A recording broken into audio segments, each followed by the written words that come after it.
Well, good morning, everyone. Gosh, this light is bright. I look around and I don't see too many headsets. Does nearly everybody understand my English? Yeah? Da? Super. Okay. So I have been here along with the other speakers who are going to speak today at the Urban Forum, which is an annual event run by Mayor Sobyanin. I'm going to speak to you about work that was undertaken last year. I think we're all telling you about things that were undertaken last year, but how these things are now developing. So this paper I have for you today is at a much greater scale than the one that Jan was talking about. And I've titled it Ecological Urbanism. It's about an ecological approach to the planning of the city. The thing I would like to say at the outset is that this is not an alternative to what Jan was talking about. It is not either or, it is both and.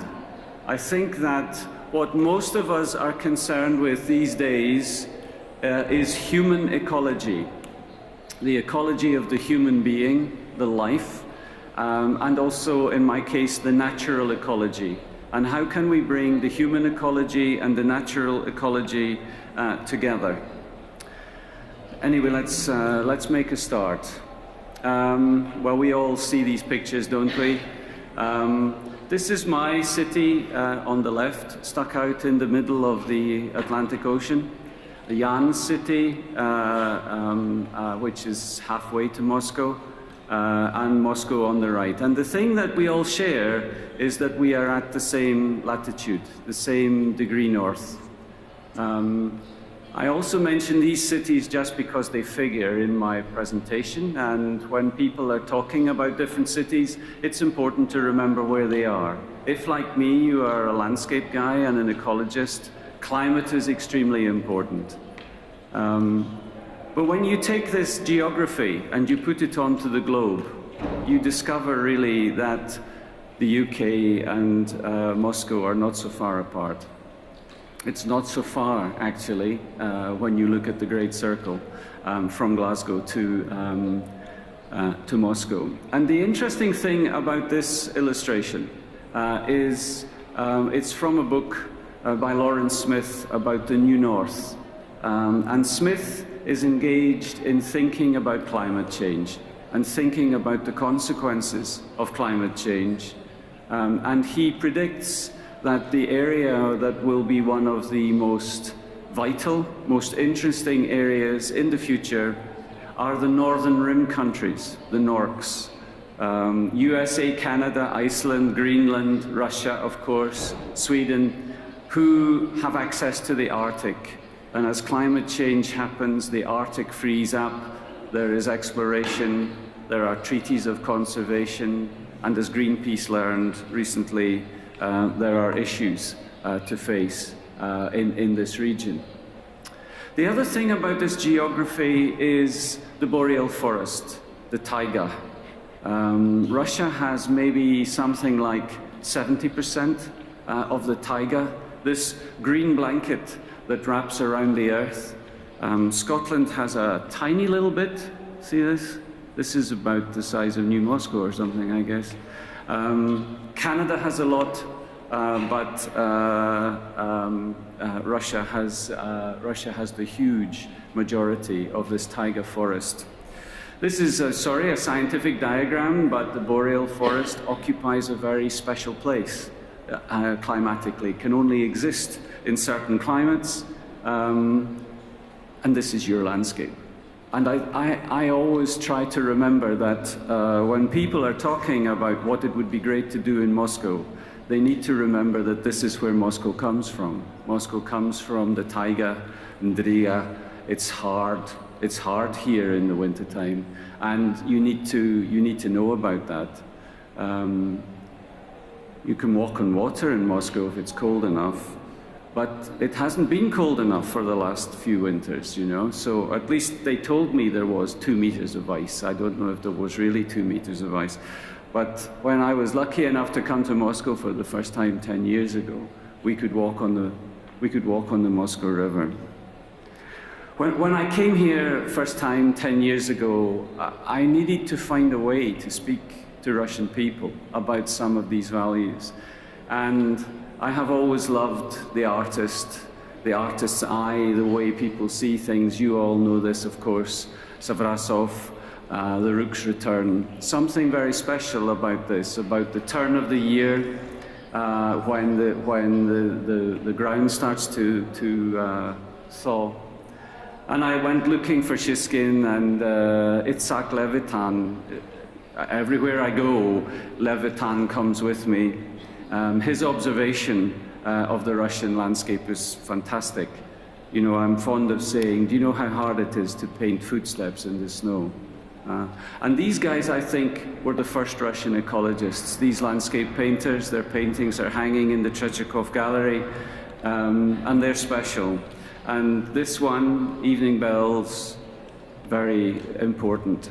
Something about Russian culture for me, I don't know for you, you're young. But it says something about the forest, the light, the water.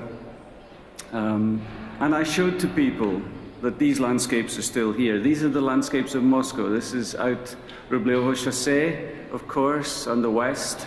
This is to the south of Moscow. But you have this today in Moscow, in the Moscow region, and in Moscow itself. This wonderful river. Very clean upstream. Of course, people want to get close. It's very good quality real estate to build real close to the river. It's interesting that in the summertime, these people feel very safe, you know, because we can't get to them because they've got this great moat round about them. But in the wintertime, you just walk over the river, you know. And it becomes a corridor in the what, you know, have you seen these crazy Western guys? Yeah, they went over there, you know, I told them not to go. In the town, your city shares so many qualities of streets and spaces with other European cities. But the planting is interesting in courtyards, I think, because the courtyards are very densely planted. They're densely planted with deciduous trees, so that the leaves fall from the trees in the wintertime, the sun comes through, but in the summertime it's dense, keeps the sun out, and the temperature gradient between the main street and the courtyards is maybe 5 degrees in the summertime. It's much more pleasant, and you will know this because that's where everybody has their summer parties and all of this.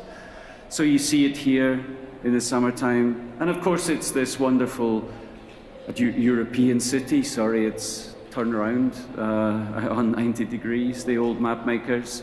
You had these streets that Jan is talking about, and you know your history.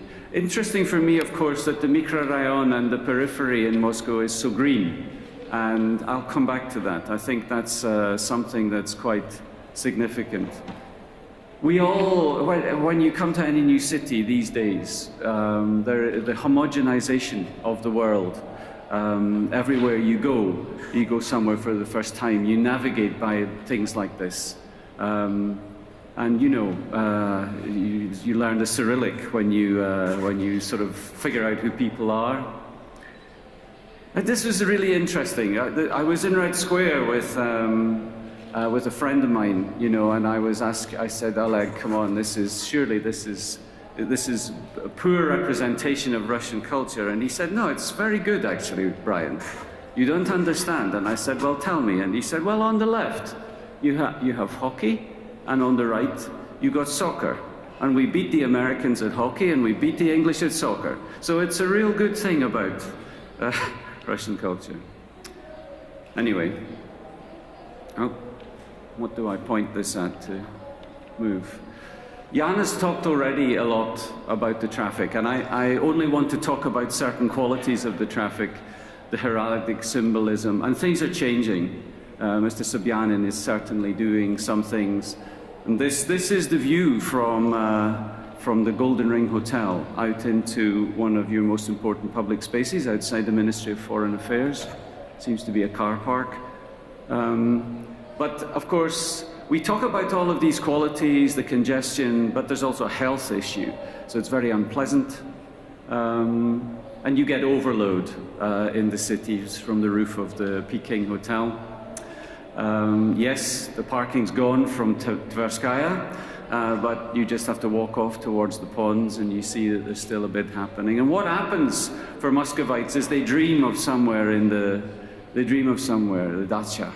And they're sold the proposition of going to a dacha, but in fact, you can't get to the dacha because there's just so you sit there for 2 hours. So you spend 4 hours in your car going to your dacha, you get to your dacha for 4 hours, you have to come back again. And the dacha of the imagination is like this, but the reality today looks more like this. And the other significant issue is urban sprawl around the edge of the city.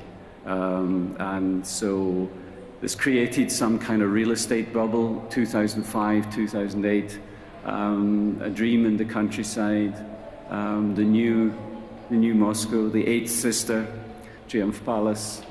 And after the credit crunch, former President Medvedev and Sobyanin said, we have to get Moscow going again after this.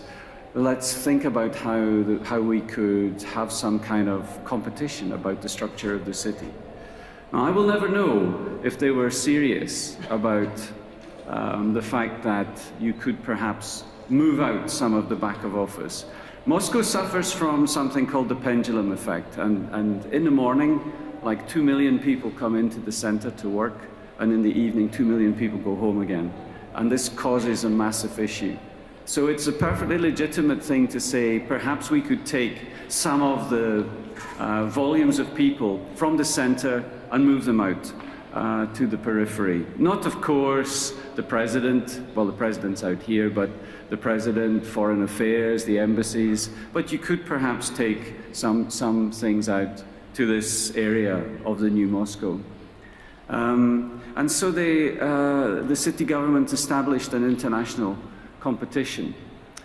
The idea was to make a regional plan for Moscow region in 2 months, to make a metropolitan plan for the whole of the city in 2 months, and then to make a new city plan for a new federal center in 2 months. To give you some kind of feeling, and I guess this is more relevant for Western audiences than it is here, this is like saying, in 2 months, could you make a plan for Switzerland? And then in 2 months more, can you make a plan for the whole metropolitan area? This is my city, Glasgow, and the whole of the west of Scotland here, same size as Moscow. So Moscow and New Moscow is the same size as the whole of the west of Scotland. Here there's 2.5 million people, here there is, who knows, depends which figures you listen to, 11 million, maybe 13 million people. And while you're at it, could you say something, please, about the Central Federal Okrug, which is the federal region around about Moscow, which is about the size of France. So if you could just think about France and Switzerland, do a plan in 2 months, and then do something, you get in the picture. The client was the mayor and the Moscow Gent plan. There were 10 teams from around the world. This was my team up here, the Anglo-American team. And then there was an international group of experts from Russian Academy of Science and from Berlin, Amsterdam. And we all got together once a month for 6 months in the Intercontinental Hotel, which is the only place had a big enough, this place wasn't open, so there was the only place you could get all of these people, and everybody presented to one another. And it was in public, and it was on the television, and I found this astonishing, that this process, this thinking about the city could be done in public. There's not many mayors in many places in the world who would be prepared to do that. I'll end up by saying why I think it was very clever politically, but for all of that, you need a certain degree of confidence and belief in your city if you're prepared to do something like this. We put together a team, it doesn't matter, but Canada, United Kingdom, United States and Russia to work together. Larry Beasley, the planning director for Vancouver, very successful Winter Olympic Games, was our strategic planning guy. But the thing I wanted to tell you, relevant for a group of young people, is these are, we say in English, the commandos. These are the Spetsnaz of, the young people who work on this team. They can work anywhere, at any time. They're like the guys in Jan's office. They have a trolley bag. They wait for the call. Okay, Russia, next week, here's your visa. We're working in this hotel. And I arrive maybe with the client, and we go into a room that looks like a conference room in a hotel. And I go and meet the client downstairs, say hello. I come back and I open the door, and inside there's a fully functioning design studio. All of the tables and chairs been taken out. They've hooked into the Wi-Fi. Hope it isn't the Wi-Fi of the FSB, but there's somebody's Wi-Fi next door they've hooked in. And we set up a process in the 3 months, 3 sets of 2 months, to do the regional plan, to do the metropolitan plan, and to do the district plan. And in each case, we had one of these week-long intensive charrettes. First one in Russia, where we spent an entire week working maybe 12 hours a day, visit the site, generate ideas, think them all through. And then you go back to the office, you test them, you work them up, and these ideas run through, and same again. And I think this is very interesting in today's world to work in this way, so that we could have subsequent charrettes in the USA, and then finally the exhibition here in Moscow. You must start a process like this with some kind of idea. You can't just start from scratch. And we started with a proposition that Moscow wants to be a great city. Well, Moscow is a great city, but it wants to be one of the great cities in the world. It needs to be a green city, it needs to be well designed for the human environment. There needs to be an economic imperative. You can't just say, give us $2 trillion, please, and we'll make this come about. It's got to be thought through in some way. So we benchmarked Moscow against the leading cities of the world, widely seen to be New York, London, and Hong Kong. Something like 90% of the world's finance goes through these 3 cities, if you like. And they control what's known as the yes economy, the yuan, the euro, and the dollar. And anybody else who's not in that, whether it's the UK pound or the Russian ruble, interacts with this economy. So we looked at these cities, and we looked at pairs of cities, and we looked at how Moscow, St. Petersburg compared to London, Paris, Washington, New York, and the world cities of the Far East. We looked at the volume of travel and exchange going through the cities. Look at Moscow compared to London, for example, in terms of the volume of air travel and the volume of financial exchange that goes through these places. And we tried to find a way to represent these graphically. So it was not just London, but London, Paris, Brussels, and the Netherlands has this huge megacity, polycentric megacity.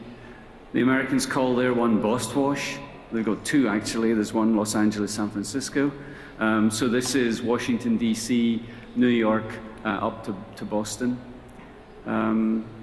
That's a closer in view of Washington, D.C. and Baltimore. And what we were being asked to do was look at an area of territory that was equivalent of Washington, D.C. and Baltimore, is the size of Moscow and its expansion area. We found pictorial ways of representing this. It wasn't very popular with the economists, I have to say, but it's nice. And we compared all the time Moscow, St. Petersburg with these other pairs of cities, including, for example, number of billionaires in the city. London is apparently much better than Moscow, although as somebody pointed out during the competition, that's because half of the billionaires in London are actually Russian. Fragmentation of the city outside of Moscow is a problem where you're having all of these cottage developments, and so we developed a process to think about bringing cohesion to these places, to build new. These are all of the cottage developments, new developments within the forest, consolidated on transportation routes so that there's structure to it, and we could create some kind of constellation around the center of Moscow, a polycentric city. So the challenge, I suppose, was to transform Moscow for the 21st century. With apologies to Mr. Sobyanin, The Economist didn't run this article about Moscow with him on the cover. It was Mr. Putin they put on the cover instead. And we conceived of an economic structure around low carbon, consideration of climate change, internationalizing the markets of central Moscow, diversification and export related to government, education and business working together. And in fact, this is happening, but this whole process gave impetus to this, I think. And we thought about the mechanism this could have, a greater development agency for Moscow and a development bank that's funded from the Oil Stabilization Fund, Moscow City, and it takes projects oven ready, we say in English, to the marketplace. But all the time, you're thinking about these things, you're thinking about the carrying capacity, and Evans here is thinking all the time about what is the place, what is the climate, and reminding people that it was once boreal forest. This is the Vladimirka Road to Siberia. We hoped we wouldn't be sent on it. The area today, and thinking about Levitan and thinking about what's happened to Levitan over the years. Would he recognize these landscapes today? So we called for the new Levitan. Perhaps we can replant areas, and not only replant areas, but use these areas of the periphery in particular to sustain recreation, to sustain natural values, so that they have meaning for people's lives, but they also perform an ecological role. So this is all by way of context. The things we were addressing is urban overload in the center of Moscow, middle-class flight to the edge of Moscow. When you've got enough money, you go buy a cottage out in Troysk or something like that. And the sprawl that goes with it, all of the malls that you see around about MKAD, for example. And if you're not careful, Moscow could end up like places like Abu Dhabi, where people leave air-conditioned houses, drive in air-conditioned cars to an air-conditioned office, and they then go to the air-conditioned mall, where they recreate, and then they get in their air-conditioned car and they go home. And when we were working on the new plan for Abu Dhabi, we were talking about all of these things and talking about the things that Jan talks about with the Prime Minister. And one of his civil servants explained that this reliance on the car, the air-conditioned mall, meant that Emirati people never go outside and they don't walk anywhere. And as a result of that, they're suffering obesity. Not only are they suffering obesity, they got vitamin D deficiency, so they're getting other disease contingent on that. And he then gave a statistic that changed the Prime Minister's mind to say life expectancy for an Emirati guy was going down from 78 to 53 in a generation. So in a generation, and that this kind of structure of city does that to you. So we conceived of some kind of dual symmetrical strategy, we called it, to deal with the center of Moscow, or the existing city, and to deal with the new city. This started right outside. I talked about air travel earlier on, but we discovered that the railways are incredibly important in Russia. And here is this Central Federal Okrug we were asked to say something about. Now, one of the challenges in this huge mega region of Russia is that some of these cities are becoming quite degraded. People leave them to come to Moscow.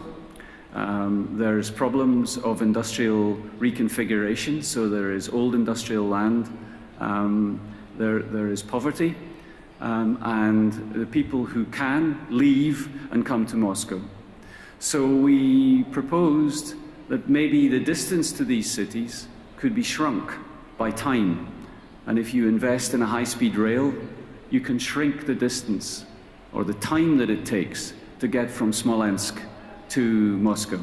You can shrink the time that it takes to get from Tver or Belgorod into Moscow. And maybe if you can do this, like the rapid trains that the Chinese have built, and certainly the Germans and the French have built, then maybe you don't have to leave these cities. Maybe it's possible to go to Moscow for the day. And maybe even more than that, people from Moscow can come to your city for the day.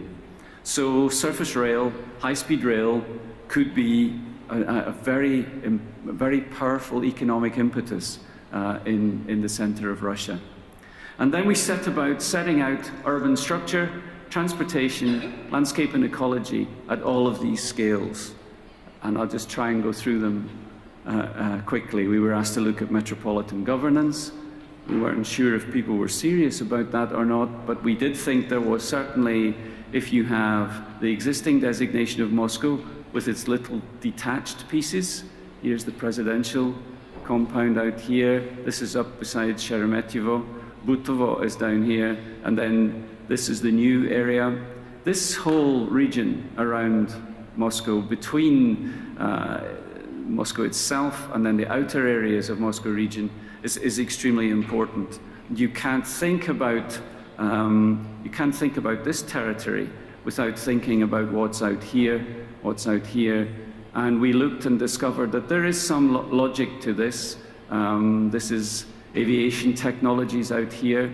This is a more natural zone, recreation, and this actually, the Russian government is criticized for expanding Moscow in this way. Oops, wrong thing. But it's more logical than you might think, because these areas are already well configured. This is the only area where some kind of development could take place. Underneath all of this, though, as the ecologist, there is the water system. And I'm the one who gets sent out with the big boots to go and find it. And of course, what we all know is that the water that comes into Moscow is clean. Comes from the Moscow Sea, from the river system, comes into Moscow, which acts a bit like a toilet, actually. So it gets flushed through Moscow, and it comes out rather dirty. You can swim in Moscow River. Up in the west, you can't swim, or you can swim, but you might not want to swim in the river downstream.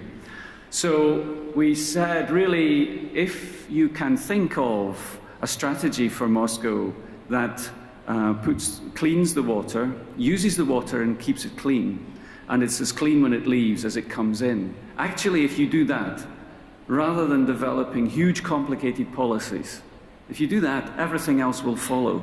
So we were able to establish all of the words that people use these days. Sustainable change without harmful intervention. I mean, how does that translate into Russian, you know? Compensate losses of forest and other habitats with new ecological landscapes. If you buy into the proposition that you need to clean your water system and keep your water system clean, you have to do this. So it's a logical thing.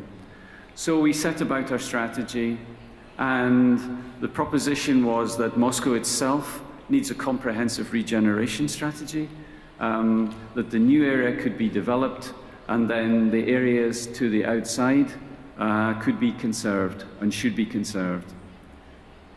To try and put this into understandable language, Moscow itself should have a green retrofit. We tried not to talk about climate change overtly, but we talked about it all the time. We made a resolution amongst ourselves. It was a competition. We were not being paid to do anything. There was no mandate from the mayor of Moscow other than do your best, give your best view internationally about a regional plan, a city plan, and a district plan. So we did. And so we said, you basically need to retrofit the city. But you can't just do it from a cosmetic point of view, you need to do it from a green point of view as well. And then when you get to New Moscow, you should try to get as close to zero carbon as you can. Because if you do that, you will be reducing emissions, you will be reducing impact, and if you just carry these very simple aims and try to do this, of course you can't become zero carbon, but you can try to become zero carbon. So you don't just think, we're not single issue, this was integrated thinking. It's not single issue to say, let's get out of the cars and get onto buses. It's also about how you reduce emissions. Is the fuel clean? Of course it's better for people's lives, the quality of life, if you get out the metro and you walk. But it can also save emissions and it can also make you greener. With Moscow itself, we studied all of the rayon in the city. We mapped them from this is the central administrative okrug, the city center. By and large, that's the area that Jan was describing and studying. All of the microrayon outside, and the dark color is the industrial land that's in transition. And we took a look at two areas, the ZIL factory and one of the residential areas just to the south of Ismailova. We looked and tried to apply best practice all the time. So here the ZIL factory could accommodate up to 35,000 people, we thought. And I heard in the forum this week, the director of Genplan say, we're going to make a new development in the ZIL factory. It can accommodate 35,000 people. So all of this work was used, and I'll say something about it. And this was just a plan about the way the ZIL factory might be. But this plan is not just, it's not just ideas. I mean, the whole thing is worked out in terms of boulevards. The boulevard structure is such that you can run transit down it, buses. These are courtyards based on the old Moscow model. There's green space, it's mixed use. It has transit-orientated development, so new development densest around the train stations. And in the microrayon, we speculated about whether or not you could improve the quality of the green space in the center of these areas. Perhaps in some of the other areas, introduce some employment. Because if you can introduce employment into the periphery, not everybody needs to leave the periphery to come into the center to work. And of course, you need to do something with the buildings too, in terms of their quality. And we painted these pictures, which are a bit cheesy, okay?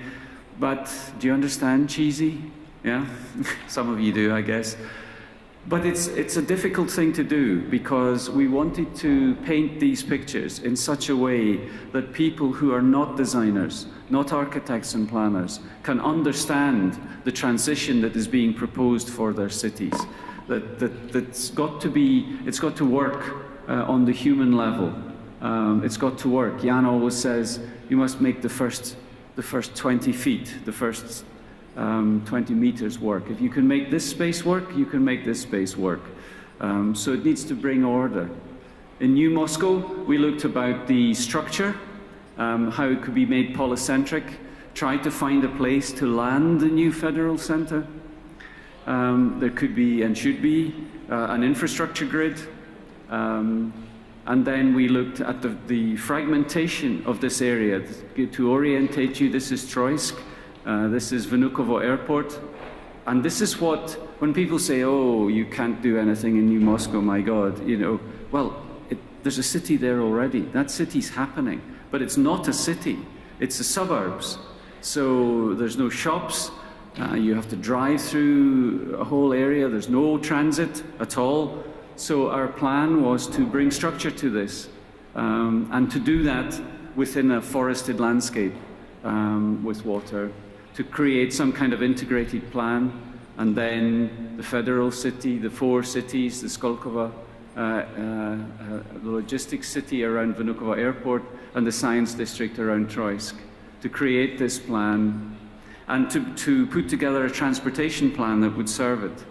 This transportation plan started in the center of Moscow to link the major Vauxhall. So you have Belarussky, you've got Kievskaya, Pavletsky, and maybe they could be linked through the center of the city in a project like Crossrail in London, so that if you come in from St. Petersburg, you can come straight through. You don't need to get out at the station and transfer to the metro. You can come straight into Moscow Central Station.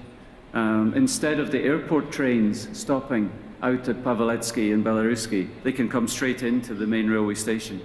And we said a great place for this would be right next to the Kremlin, where you're going to build a park. And people say, no, you can't go underground there. So we moved it a little bit. We moved it over to Kitigora, is it?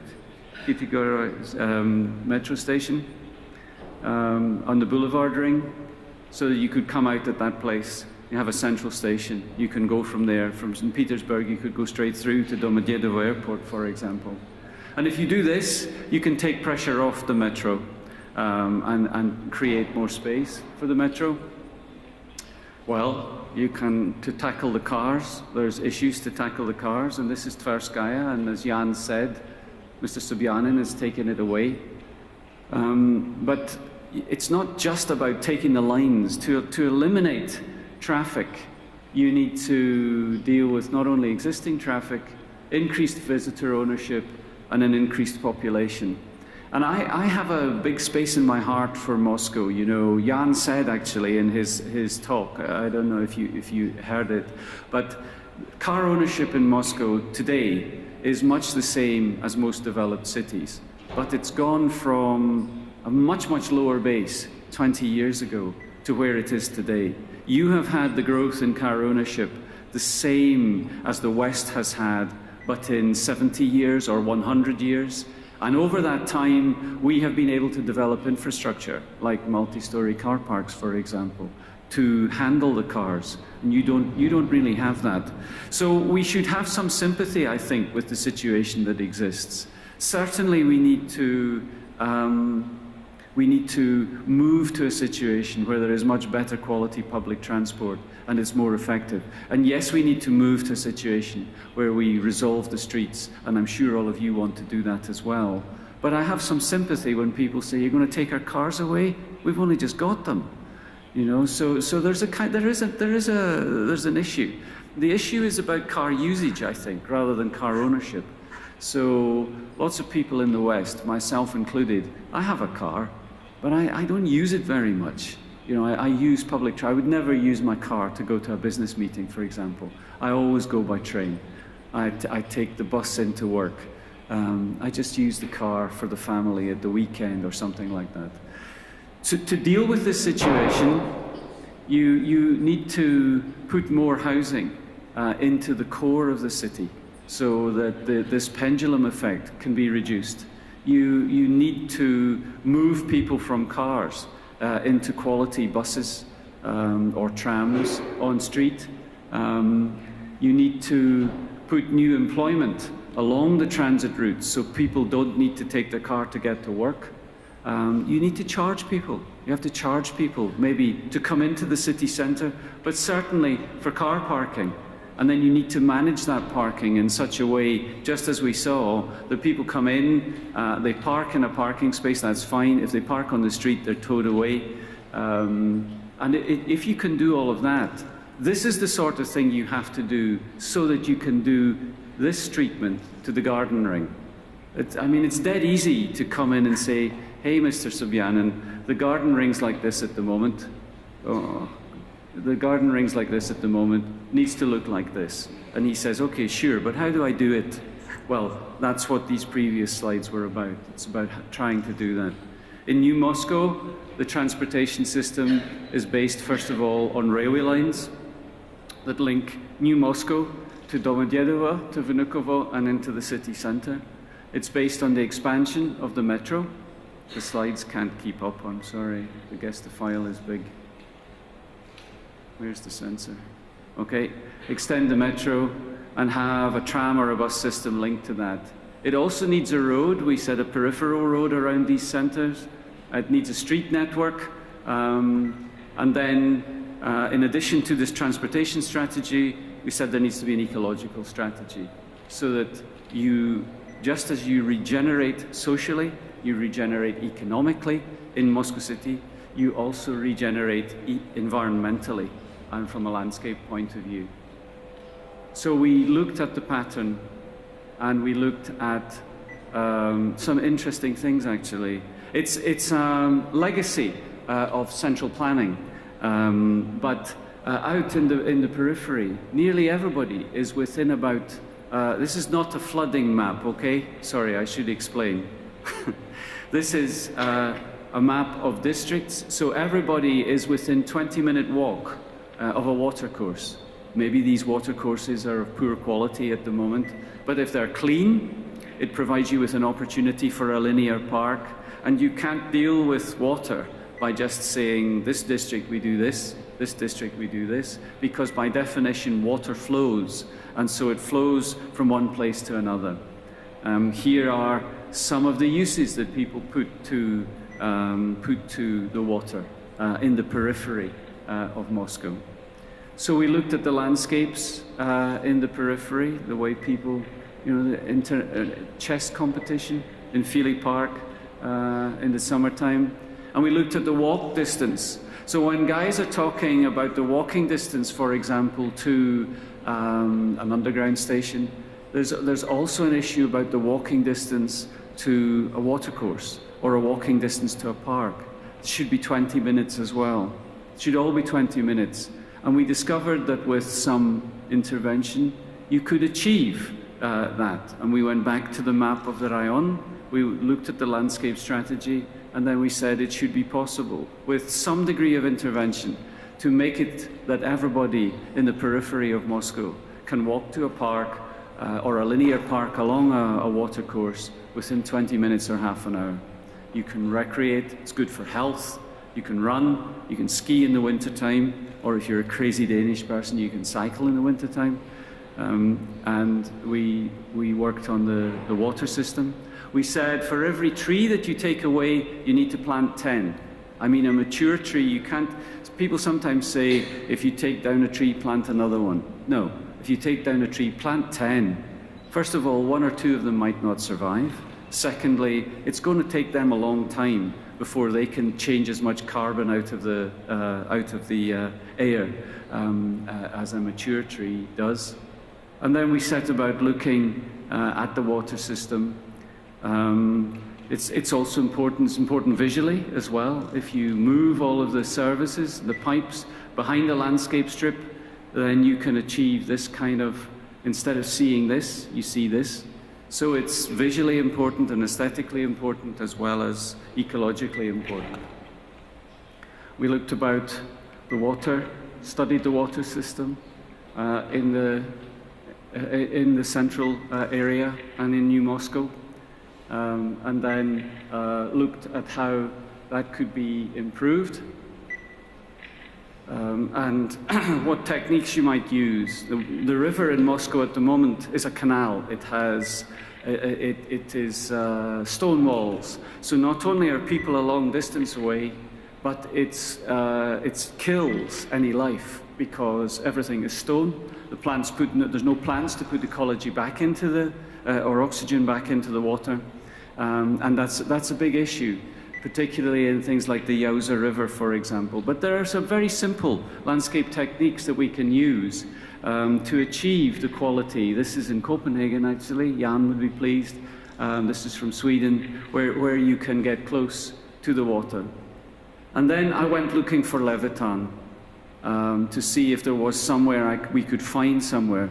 If you're going to build a new center, that maybe you could find it. Now, I didn't expect to find it close to Gazprom, I have to say, but there's places in New Moscow where the fire ponds, which are now fishing ponds, are there. The forest is there. So we looked for these places, looked at the constraints that existed, looked at topography of the surrounding area, looked at the introduction The reason that you need large swathes of forest to join up bits of the city is that if you want a biodiverse landscape with wildlife, you need this wider space. You need diversity of species in order to be able to encourage the animals there. We looked for the cultural landscape, and then we talked simply about the simple interventions in the landscape to improve the water quality, to improve the recreation. If you can have a small pond like this, you can create a large water body here when there's just a little one. So you can take, on the other side of these ponds, maybe you can make a new pond and join the ponds up, which is quite important. The ponds that are there can be improved in terms of people's life. And when there is flooding in the spring freshets, for example, you design the landscape in such a way that it can accommodate that water. And I don't know if we will win this one or not. This is very important, I think, for New Moscow. So very simple landscape techniques will clean water. You don't have to spend a lot of money doing that. You just need to take care of it. You can provide space to accommodate the water. When you accommodate the water, you also create recreation. And so we looked for some of these ponds, and then we looked at how we could create a series of cascades within that sort of space, as a space with a park around about it, so that we could create some kind of lake landscape at the center of a new city. And then you construct your city around about that quality. You don't build beside the water, which is the obvious thing to do. You put landscape beside the water and you build some distance away so that you can enjoy it. And we created this armature, this skeleton of a lake system to go at the heart of New Moscow. And our architects worked with us to build the city around the water system. So you see the lake system here and the model that we made. So we created this series of cascades where the water steps down from an upper level down to a lower level, and where we tried to convince people all the time that they needed to think about the Moscow winter. Because too many times we all draw things set in the summertime. You get architects in, we always draw blue skies, for example. All right, I'm going to finish quickly. The highways are structured so there's a linear park, so that the through traffic is separated from the local traffic. Within the new center, there is space for transit. Designed according to the principles that you're going to hear about if you stick around for Enrique Peñalosa, and I recommend you do, because he's one of the most charismatic speakers you will ever hear. And you structure these roads and you win as much space as possible. And now we are working with the mayor to try to develop this thinking inside Moscow as well. I would like to go quicker, but the slides won't let me. Walkable neighborhoods around about. You see the lakeland landscape around about which is structured the towns with boulevards. We said absolutely niet to highways, no highways, regular junctions, crosswalks through all of the streets, transit in the streets, courtyards in the blocks. We used paradigms from the city, new railway station coming into New Moscow, walkable neighborhoods based on a 400-meter walk to the center of the neighborhood, to the transit. Trying to go faster. The courtyards went back to Moscow to look at the reference, the implicit reference to the boreal forest in the buildings of Moscow is astonishing. It's everywhere, actually. The trees of the boreal forest are everywhere. Some are less successful than others. The courtyards, and then we produced more of these cheesy paintings to talk about people's life in these spaces.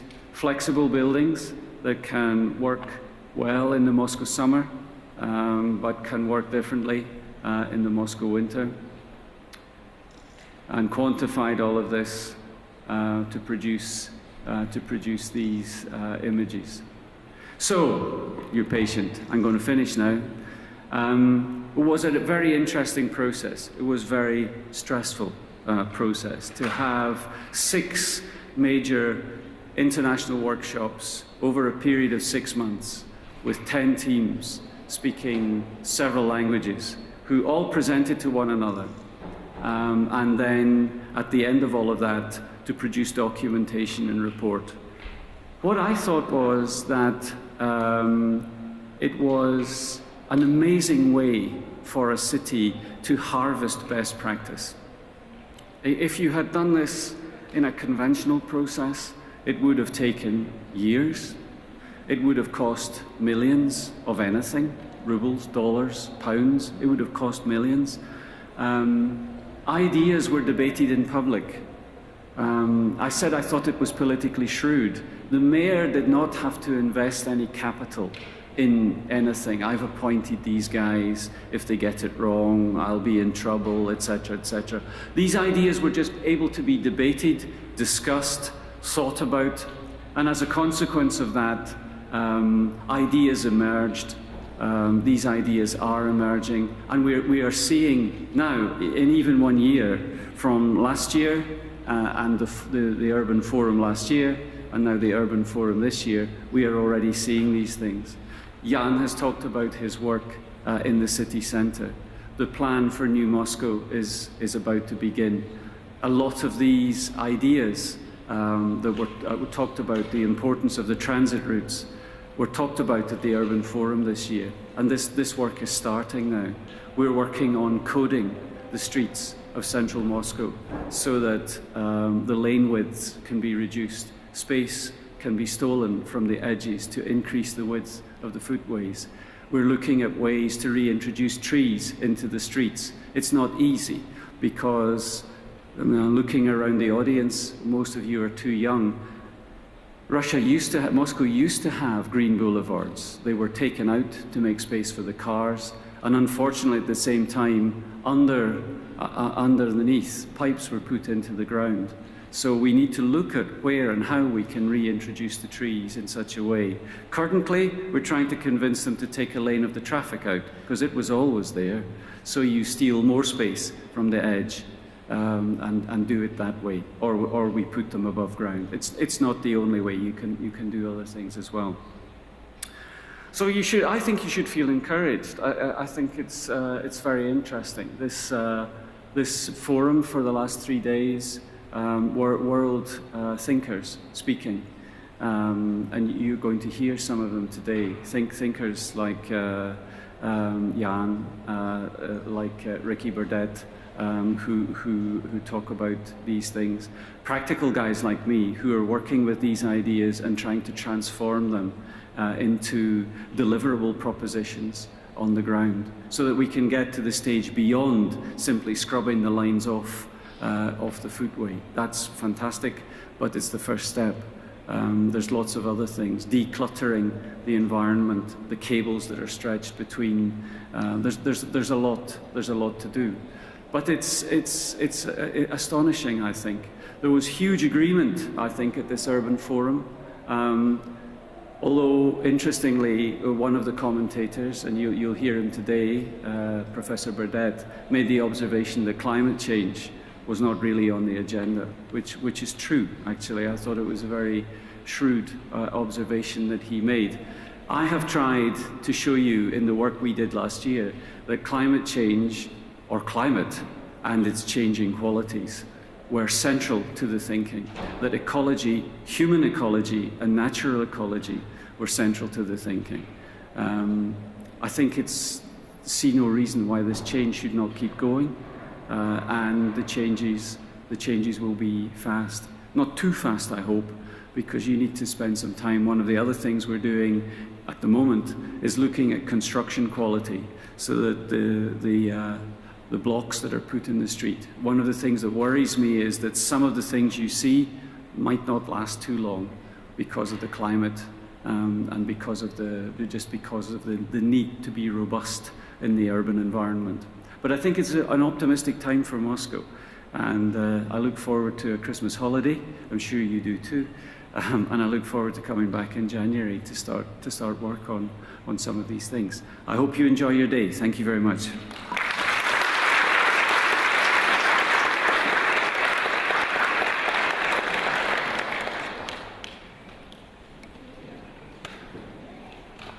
Уважаемые друзья, давайте поблагодарим еще раз Брайана за его прекрасную презентацию. И если у вас есть какие-то вопросы, идеи, которыми вы готовы поделиться, Брайан с удовольствием их выслушает и ответит на вопросы. Поэтому, пожалуйста, задавайте. Да, пожалуйста.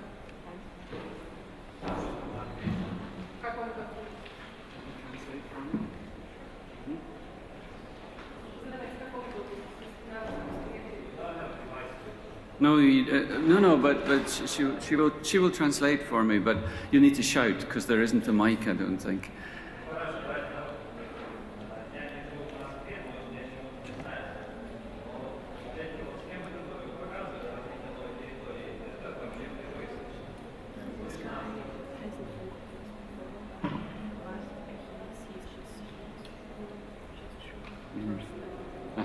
Okay.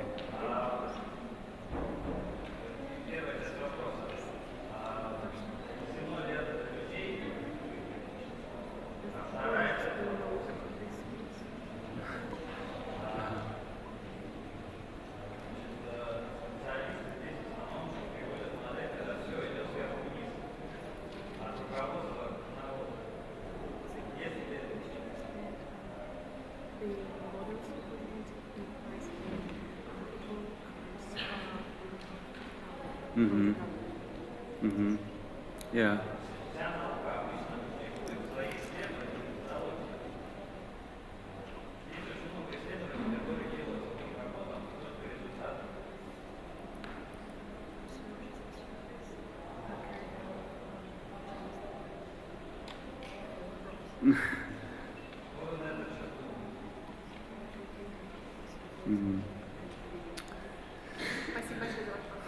Do people know? It seems top down, and if I've understood correctly, there is a lot of research and survey work done at the bottom, but it's not getting up. Was that?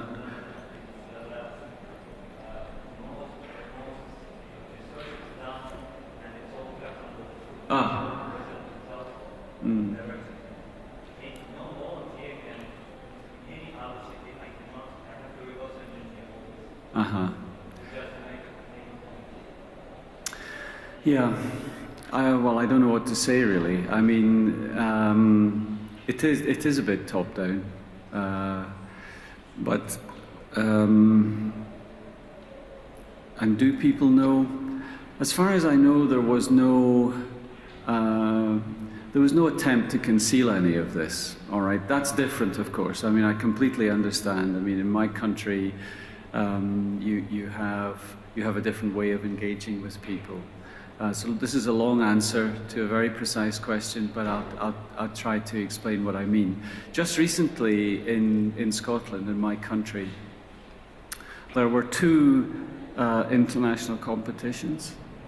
These competitions were won. The funding was in place, and they were cancelled. And they were cancelled because there was inadequate engagement with the people of Scotland about these spaces. And there was a mistake made by the Mayor of Glasgow and by the Mayor and the benefactor in Aberdeen, that because they had received some kind of mandate in an election, or that the press had welcomed the benefactor's money, that they could then do what they want.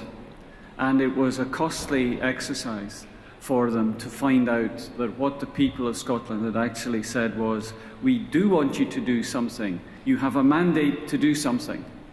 But you don't have any more than that, because when it comes to doing something, come back and talk to us. so that we can have a conversation and consensus about what to do. One of the downsides about some of this in my country, the UK, is we are talking about building a high-speed railway from London to the middle of England. It will cost 30 or 40 billion pounds. We think that the approvals process will take 20 years to get through. The supporting documentation to Parliament for this project extends to 50,000 pages. 50,000 pages, right? And it's being debated all over the country at the moment. Actually, in some respects, that's also a top-down process, really. It's a top-down process that's trying to give lip service to engagement. So I think that a challenge, whether it's here in Moscow or anywhere else, the challenge is how do we build processes where you can build consensus around about things. Now, you certainly need to have engagement, okay? But there's no point in having that engagement if, like the high-speed railway in Britain, it just kills off the project, which is what some people want to do, of course. So it's tricky, I think. You need to have a balance of understanding about these things. And there is such a change here. I can't really comment. I'm a stranger, okay? I have an affection for Russia, for Russian culture, its artists. The city is open and changing. The internet and social media will help in all of that. But you certainly seem to have a regime in the city that is trying to do these things and is not necessarily trying to hide it. And I just think these things will take time to work through. But I don't think I feel sufficiently qualified to observe about how that system should be strengthened or changed, because that's something about Russian culture too. There are some countries do it better. I think it's you need to work towards a situation where there is a constant big conversation. So some things work quite well. So in culture, in my city of Glasgow, for example, there's a constant big conversation about culture.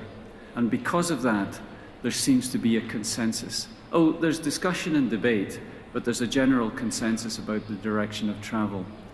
That's what cities need to do. That's what mayors need to do. They need to be brave. And I think your mayor is being brave to bring in some of these ideas and to implement them. He knows that it needs to happen. I think we've still got a bit of work to do in respect of some of the ecological values, the water system. I don't know that the water system is yet sufficiently high on the political radar.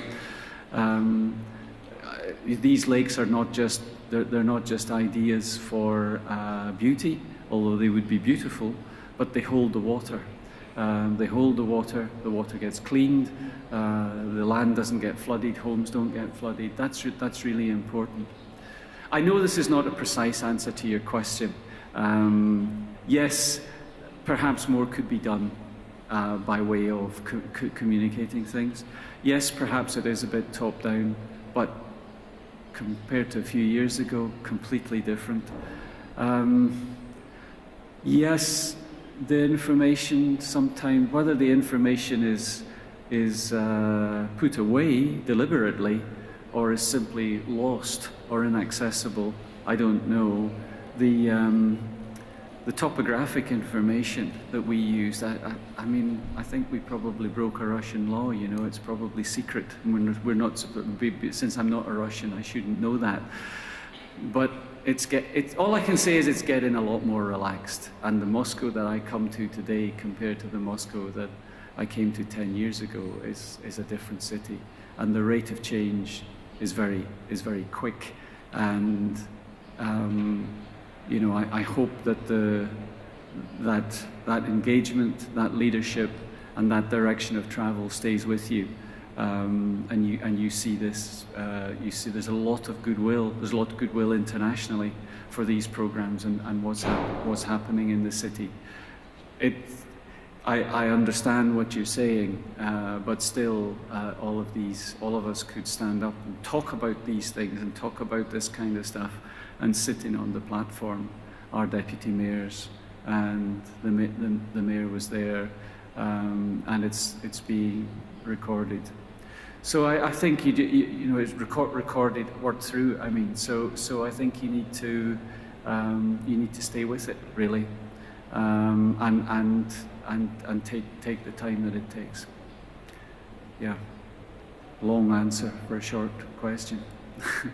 Any others? Yes. Oh, okay. Yes. Oh, wow. Well done.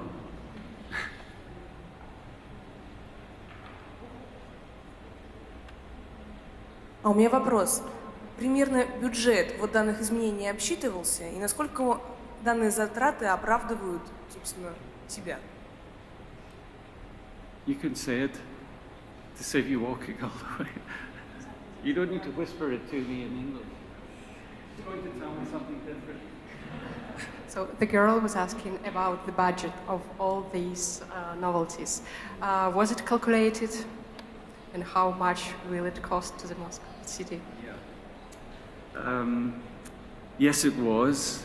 I stopped counting at $2 trillion, I think. But I went to a friend of mine to help us with the economics. I talked about the Moscow Development Agency and an investment bank, and I described what the city's ambitions were, and he said, okay, let me get this right. So I described it, and he said, so it's something between okay, thank you. It's something between the Olympic Games and the reunification of Germany then, in terms of the economic cost. And I said, yeah, sure. I don't think you should think about this. Cities have economic processes. Markets will sustain a certain amount or not. Cities have budgets. They have big budgets. Moscow's no different. That's being spent in certain ways. Sometimes that needs to be reorientated. Yes, it's probably a couple of $1 trillion, but it's over a period of about 20 years or something like that. So actually, it depends how fast you go. I think one of the things that's important is to understand the level of ambition, understand where you want that to get to, and know what the infrastructure investment is that's needed, and make sure that you don't, or make sure that you do spend properly on the infrastructure, so that when the development comes along, it comes along together with the infrastructure, whether that's natural infrastructure or whether it's appropriate transportation infrastructure, so that you don't need to go back. But it's part of a process, I think, and I think it is. I don't think putting the capital cost on it necessary. What you actually need is a cash flow plan. You need an investment plan, and a lot of the funds get recycled. You need to have the investment market with you. But the Urban Forum is supported by the Urban Land Institute, and I was talking to a guy the other night who's responsible for $2 billion worth of property, and that's one guy in one firm. So there's a pretty substantial market there, but it needs to be properly understood, and the interaction between the public financing and the private investment. There needs to be consensus in that as well, so that they work together. Yeah. One more. There was another hand over here. No. Wait. Hello, thank Channel you very 2. much for your presentation. It was a great pleasure to hear it and see that. Excuse me. Okay, yeah, I'm sorry. Yeah, go ahead. Thank you. And I had two questions actually. The first one is what kind of relationship you had with NIG and Plan of Moscow? Was there much help from them? What kind of information they have provided you? And was it sufficient information for your work? And the second one is that you have shown great work on the new Moscow part. And Gail talked today about the central part. But, you know, the big problem in Moscow is actually suburbia, where there is not only no parks, but also the unhuman scale of the buildings, of the areas, of the courtyards, which are not used by people because it's a huge, enormous place that nobody thinks it's theirs. Do you have some proposal for the solution of this problem? Thank you. Well, I don't have long, so I'll try to be quick. Genplan were the managers of this process. So all of the teams were working within an environment established by Genplan. So yes, they were fully engaged in the process. They won the piece of work from the mayor's office to run this exercise, and they did that. Was the information adequate? No, but it never is. And to some extent, some of the information that the teams were looking for didn't exist. So part of the reason for involving international best practice is that the people come with methodologies, so that if some base data is there, you can work with that base data. I did show, so I understand and I agree with the point about the periphery. For the Urban Forum this year, the major exhibition that's down at Manege, I don't know if there's anybody here, I don't know how long it's open, but there's an exhibition called The Archaeology of the Periphery, and Strelka and a group of international experts have done research about the periphery, about connectivity. The connectivity in the periphery is physical, it's social, and it's new media. I wrote an essay for that about the ecology of the periphery, and it was based on some of the ideas I showed you there. And I'm sorry it was a short passage, but in that presentation there were some slides about the microrayon, about the water system that's there, about the linear park that's there, about the introduction of employment into those places, and about the retrofitting of buildings. So that's it. But it hasn't been addressed properly. No question about that. But there was a lot of discussion at the forum, and the focus of the forum was about the periphery and the compliments to Moscow for thinking about the periphery in a way that a lot of other cities don't. So I don't think you should give up hope. It's just there's a lot to do, and having had so long in limbo, if you like, and then from the 90s, such a short period. Basically, you've had free-for-all since the 90s, and a lot of what you're seeing, the chaos in the streets and stuff, is as a consequence of that. And so to deal with all of that in a short period of time is a very tall order. And yet, there is a feeling in the air that the city is trying to do that, and it's turning its gaze now to the periphery. Okay, thank you. Enjoy the rest of the papers.